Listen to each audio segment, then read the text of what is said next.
En Acción Elevadores e Hidrogrúas estamos orgullosos de ser sanfrancisqueños. Orgullosos por facilitar los trabajos en altura y el manejo de carga con eficiencia y seguridad. De generar trabajo de calidad con tecnología 4.0 y de exportar nuestro trabajo a más de 20 países.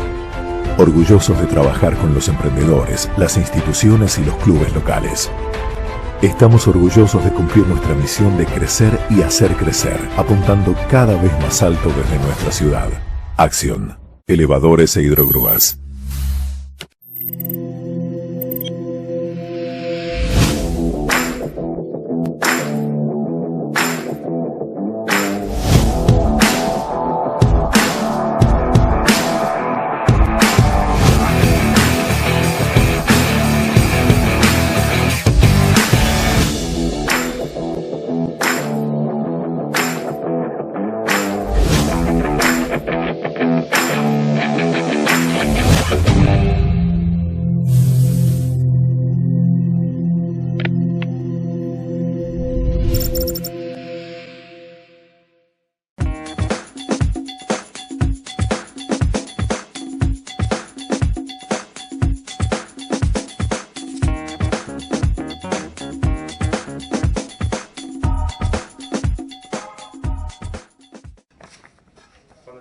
En este bloque de huellas vamos a repasar la vida de una persona que vivió en San Francisco, no mucho tiempo, pero que tuvo una gran trascendencia a nivel nacional. Hay muchos personajes de este tipo, que nacieron o vivieron en San Francisco y que después alcanzaron una notoriedad importante en lo que hacían en el nivel nacional.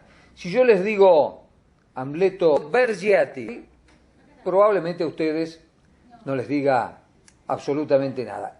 El que sí sabe quién es esta persona, qué hizo en San Francisco y qué logró en su vida posterior, es Arturo Bienedel. Arturo, vos que nos sacás de todas esas dudas que tienen que ver con esa historia tan rica que tiene San Francisco y que, bueno, muchos de nosotros desconocemos, ¿no? Un nombre que si vos me decías, hasta te diría que no lo he escuchado nunca en mi vida. Claro. ¿Quién es? Amleto Enrique Bergiati, ¿no es cierto?, es quien firmaba siempre con el seudónimo de Julián Centella, una persona que ha trascendido después a nivel nacional con sus poemas en lunfardo, que a lo largo de casi 30 años aproximadamente tuvo un desempeño muy importante en el mundo del lunfardo en Buenos Aires, componiendo tangos, escribiendo algunos libros, escribió una novela, una única novela, precisamente sobre el bajo mundo porteño, y bueno, estuvo vinculado con los ¿Esto en qué décadas aproximadamente? ¿En qué él se destacó en Buenos Aires? Comienza a trascender desde finales de los años 30 hasta que fallece en el año 1974. Hay que decir, Arturo, que en esa época hablar el lunfardo era realmente un signo de pertenecer a un estrato social que en muchos sectores se lo degradaba. Exacto. Bueno, ahora hay que tener en cuenta también el origen de Bergiati o de Julián Centella, porque todos lo toman como que, y él mismo se presentaba como nacido en el barrio de Pompeya, en Buenos Aires, en fin, pero él realmente nació en el año 1910, en octubre de 1910, en Parma, en Italia. Era hijo de un periodista considerado anarquista en Italia, que allá por 1922, ya acosado por el surgimiento del fascismo, claro, con la llegada de Mussolini en el gobierno de Italia. Después de la Primera Guerra Mundial, el acceso del fascismo al gobierno de Italia, claro. Que, bueno, todo lo que era una idea de izquierda, socialismo y comunismo, que el comunismo estaba surgiendo, ¿no es cierto?, en el mundo, como vimos cuando se trató el tema de la Primera Guerra Mundial. Claro, en 1917 la Revolución Bolchevique. La revolución, pero todo comienza después. Para más era sobre finales del año 17. Te decía que el papá era periodista, anarquista en Italia, y huyen con su familia desde Italia y vienen a radicarse a San Francisco en la Argentina. Seguramente si ellos venían acá es porque acá habrán tenido familiares, Claro. no sabemos si con ese apellido o no, y él llega acá a San Francisco teniendo ya 12 años. Julián Centella llega teniendo 12 años aquí a San Francisco. El papá acá no ejerce periodismo, sino que se dedica a la carpintería, va a trabajar en un taller tradicional de los que había en la época en San Francisco, y él también, para ayudar, digamos, el sustento de la familia, ingresa como cadete en la que era la farmacia La Europea. Claro, los chicos a esa edad, en esa época, los Trabajaban. adolescentes trabajaban. Trabajaban.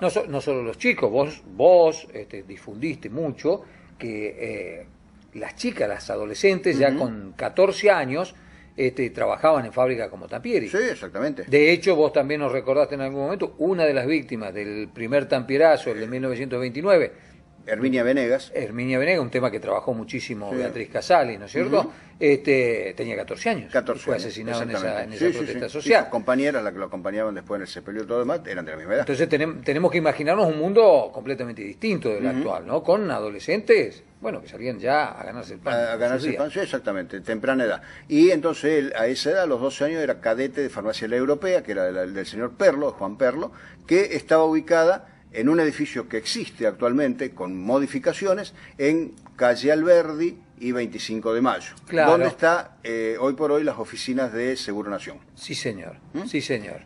Ahí estaba la Farmacia Perlo y ahí trabajó Amleto Bergiati, que luego sería Julián Centella. Ellos están poco tiempo acá, y en el año 23 ya se van a Buenos Aires, la familia se radica después ya en Buenos Aires, y lo curioso es que, bueno, él va un poco a la escuela allá en Capital Federal, pero luego lo expulsan de las escuelas en razón de su mala conducta, y un tipo que le gustaba más estar en la calle, y de ahí viene un poco ese roce que él tiene Claro. con lo que sería el bajo mundo y con lo que él empieza a escribir, si bien y lo analiza mucho, ¿no? Cuando escribe, él escribe mucho sobre la prostitución, sobre la mendicidad, sobre la pobreza. Es el mensaje que él tenía.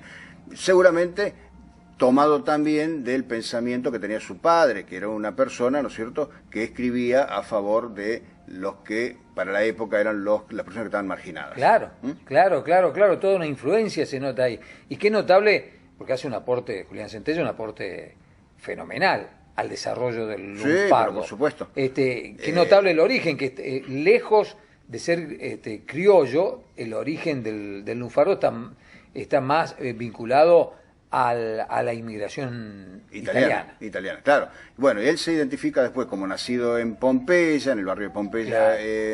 Que era arrabalero, digamos, en aquel momento. Tiene Genera vinculaciones. todo un personaje en torno de Julián Por Centella. supuesto, Julián Centella es un personaje. Claro. Julián Centella es un personaje, ¿no? Que se vincula luego con Hugo del Carril, con Aníbal de Troilo, con Lucio de Mare, con los grandes músicos y Claro. artistas del tango de aquel momento. Es más, él es autor de Lluvia de Abril, de La Vi Llegar, tangos, ¿no es cierto?, que son temas conocidos, ¿no? Claro, donde él él pone letra a la música. Y la de edad los- de los oro del músicos. tango, ¿no es cierto? Los Exactamente, 30, los por 40, los supuesto. 50. Él era muy bien considerado, escribe una novela, la única novela que él escribe, que se llama El Vaciadero, donde cuenta la vida de lo que serían los cirujas de hoy, ¿no es cierto?, que era la gente que vivía de buscar residuos y de ir a trabajar en el basural, que era el vaciadero. Claro. Después escribe sobre la prostitución, ha tenido programas en Radio Argentina y en Radio Colonia de Uruguay, que era obviamente muy escuchada, y en los diarios de Buenos Aires, por supuesto, las columnas de Julián Centella eran siempre muy bien consideradas, y bueno, hasta que fallece él en el año 1974.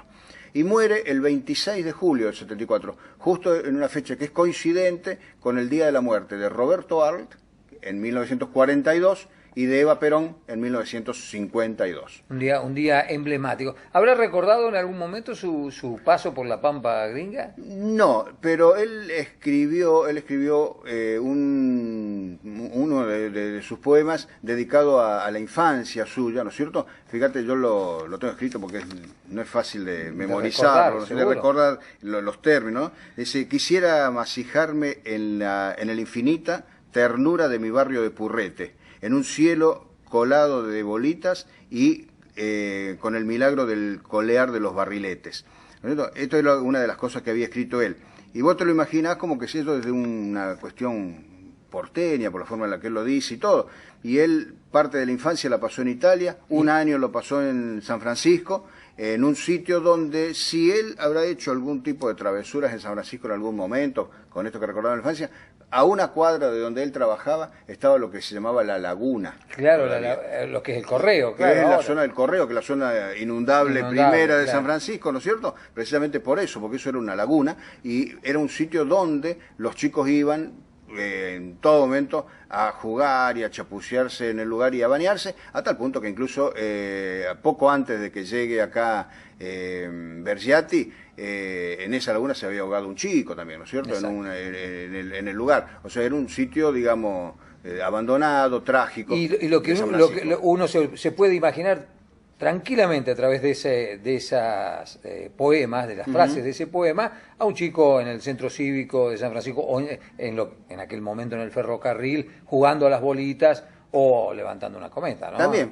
Es perfectamente probable que en algún momento él haya pensado en eso de también. hecho, o sea, así como decimos que los chicos trabajaban, no, también tenían bastante momentos libres en los cuales se podía distraer. Y esas eran algunas de las actividades de distracción. Qué lindo recuerdo, ¿eh? Así pasó entonces por este bloque de huellas Julián Centella, un hombre que trascendió en la literatura lunfarda del país y que vivió en nuestra ciudad.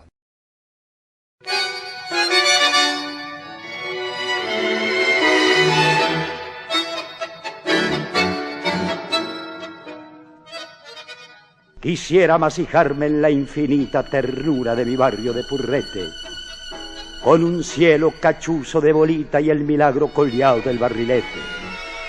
Verlo a mi viejo, un tano laburante que las hinchó parejo, limpio y claro, y minga como yo un atorrante que la va de sober y se hace el raro.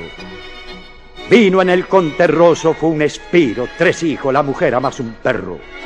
Como un tungo tenaz la fue de tiro, todo se lo aguantó, hasta el destierro. Y aquí palmó, aquí está adormecido mi viejo, el pobre tano laburante. Se la tomó un acheno de descuido y me dejó un recuerdo lacerante. ¿Qué mundo habrá encontrado en su apolillo si es que hay un mundo pa' lo que se piantan? Sin duda el cuore suyo se hizo grillo y su mano cordial es una planta.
La historia cuenta que en 1903 nació la aviación por impulso de dos hermanos que desarrollaron un aparato más pesado que el aire y que podía volar por impulso propio.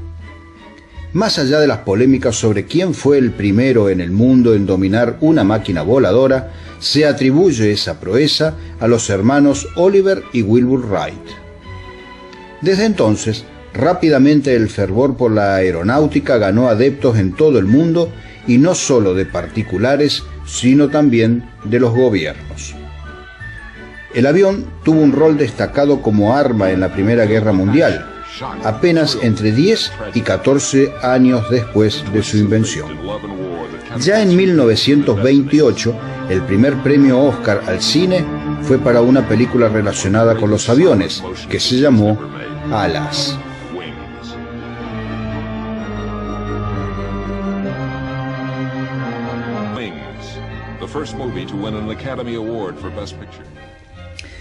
Se sabe que en San Francisco los primeros aviones llegaron alrededor de 1920 y pronto tuvieron seguidores locales. Desde un avión que nos visitó en 1920 se tomó la primera foto aérea que se registra en la ciudad.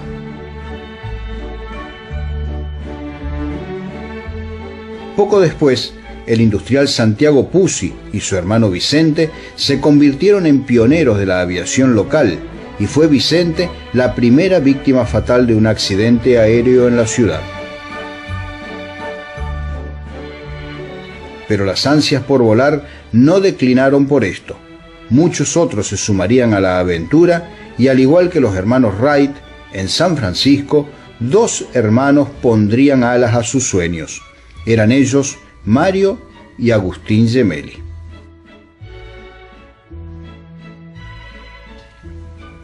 Cuando aquella tarde de finales de 1932 Mario Gemelli cruzaba la pasarela del Central Córdoba en pleno centro de la ciudad, tuvo la primera idea de hacer su propio avión para responder a un desafío de su vocación creativa. Si había en la ciudad locos del aire, que poco antes se habían congregado en el aeroclub que funcionaba por entonces en la pista de Don Santiago Pucci en Frontera, ¿por qué no habría de sumarse él a ese grupo de pioneros y con cuánto más mérito si ingresaba con un avión hecho con sus propias manos?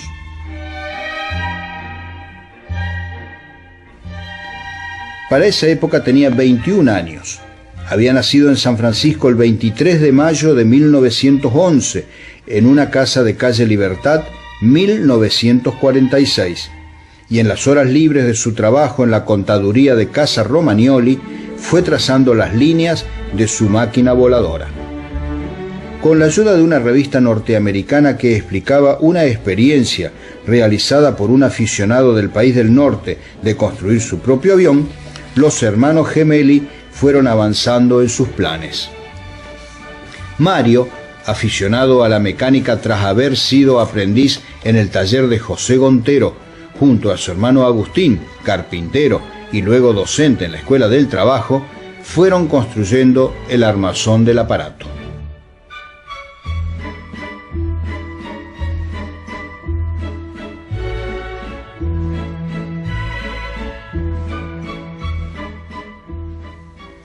Los sueños se diluyeron cuando don Santiago Pucci, enterado de la iniciativa, los visitó en su taller y, tras revisar lo hecho, les aseguró que eso era algo parecido a un avión y que no tenía posibilidades de volar, sino con un motor muy potente.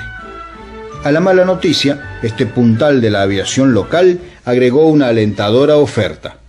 Uno de sus aviones se hallaba desarmado y en reparaciones.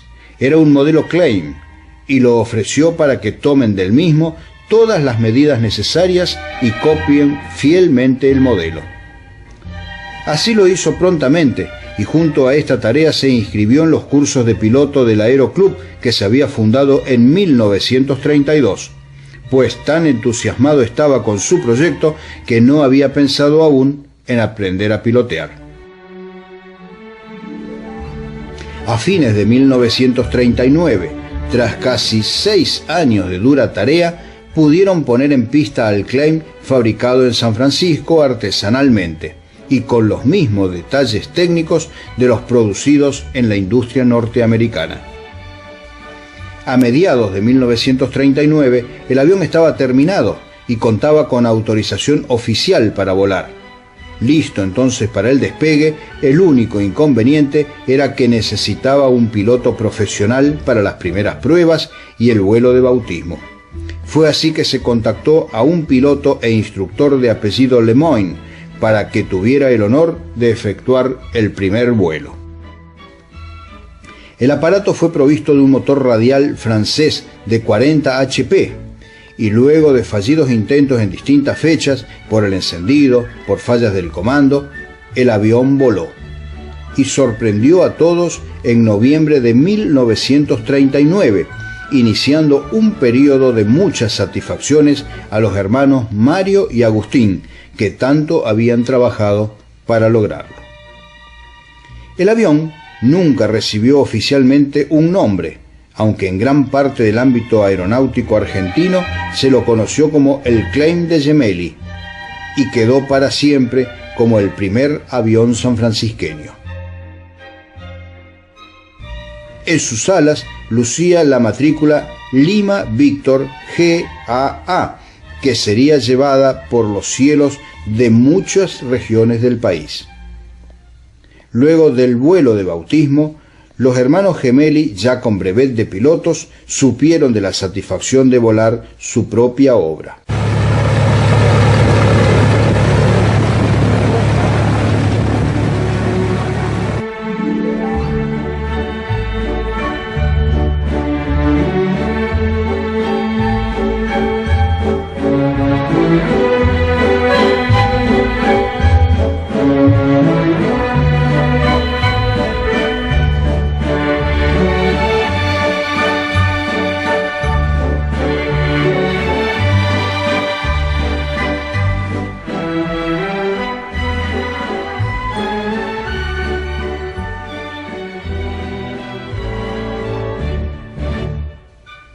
En 1943, Mario Gemelli ingresó a trabajar en el montaje de aviones en la Fábrica Nacional IMPA, en Quilmes, y hasta allá voló con su avión Klein. Sería uno de los últimos viajes de Gemelli en su creación aeronáutica. Poco después, por obligaciones laborales, lo vendió e ingresó a la Dirección de Aeronáutica Civil en 1945 como inspector de planeadores y luego de autopropulsados, delicada función que cumplió a lo largo de 30 años.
Macoser para sus productos Singer y Florencia. Presentó con exclusividad este programa de difusión educativa y cultural.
En Acción Elevadores e Hidrogrúas estamos orgullosos de ser sanfrancisqueños. Orgullosos por facilitar los trabajos en altura y el manejo de carga con eficiencia y seguridad. De generar trabajo de calidad con tecnología 4.0 y de exportar nuestro trabajo a más de 20 países. Orgullosos de trabajar con los emprendedores, las instituciones y los clubes locales. Estamos orgullosos de cumplir nuestra misión de crecer y hacer crecer, apuntando cada vez más alto desde nuestra ciudad. Acción, Elevadores e Hidrogrúas.